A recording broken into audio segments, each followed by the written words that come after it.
David, we must, before we go, we must talk about, what's going on all around us, because they're hearing all this noise. They're like, "Why the loudest studio I've ever heard?" It's because we're in open air studio. But first, somebody told me about this story that you were going to tell me. I wanted to hear about it. Tell the world together. Yeah, I think there's something going on with entrepreneurs right now is we're losing a sense of reality. And one of my first mentors was a guy named Sidney Frank, who started Grey Goose Vodka.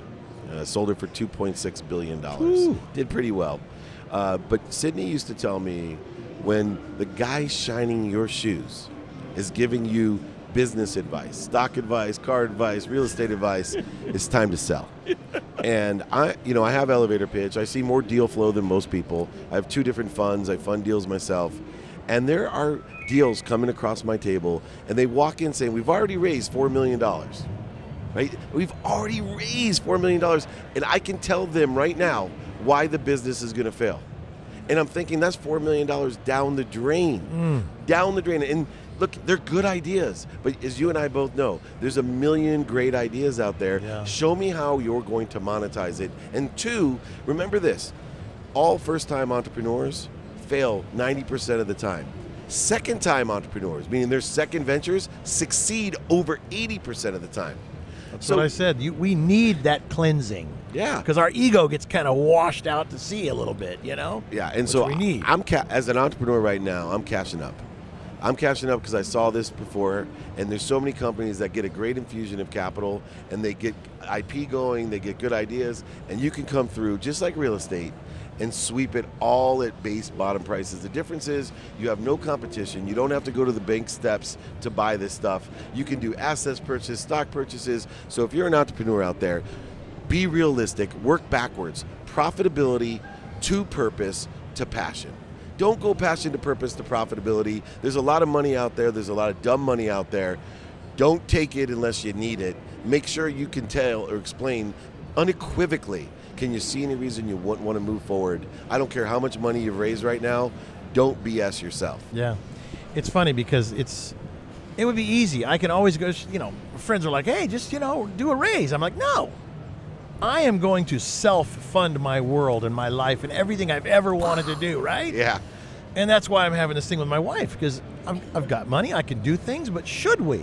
So really, we need our wives and our spouses and our best friends and our mentors to make us question ourselves. Yeah, and it is. And I think it's just not our wives, our spouses, it's the universe. I was blessed yesterday to be with Rudy Rudiger. Yeah, from the movie Rudy, you guys. Movie Rudy, and he told the story of how the movie was made. And it took more persistence and consistency in a pursuit of what he desired than being a football player. And he's built like me at Notre Dame. Right. And I'm thinking to myself, this is you're a big guy compared to him. Right. I was faster, that's for sure. But he, honestly, I'm sitting there going, this is the ingredient that I'm trying to teach people. Yeah. It's the enjoyment of that love here. Yeah. Enjoyment of the consistent every day, persistent without quit, pursuit, which brings happiness as well, of your potential. And the way that things happen, let it unravel. You never know. Treat people, I always tell people, 2 ways to be successful. Number 1, ask how I can be of service. Smile at somebody, ask how I can help you. You never know who your gatekeeper is. Yeah. It could be the mailman that knows where the producer lives. Totally. Right? You never know. And 2, this is the one that's harder, believe it or not, than asking how you could be of service. Do you know anybody that can help me? Be radically humble. Yeah. The reason I lost all my money the first time around was I had my ego in my way, and I thought that I would diminish my capacity as a successful business person by asking one person for help. Now I ask everyone for help with a very broad question. Do you know anybody that can help me? Alan Taylor knows 1 million people. By asking him that question, I've just asked 1 million people. Yeah. And if I ask 5 people a day, it could be up to 5 million people that I'm asking for help from. You need to take that and make that your ringtone, everybody. That whole principle of, first of all, humility, and get your ego out of the way. Don't be afraid to ask. But if you ask with arrogance, it's poison. Yeah. If you ask with humility, it's sweetness. Yeah. Because people want to help you. Exactly. And people ask as a trade, right? Or even worse, they give to trade. Right? I love Bob Proctor, one of our mentors. Yeah. Right? Bob says, if you think by giving you're going to get, that's trading.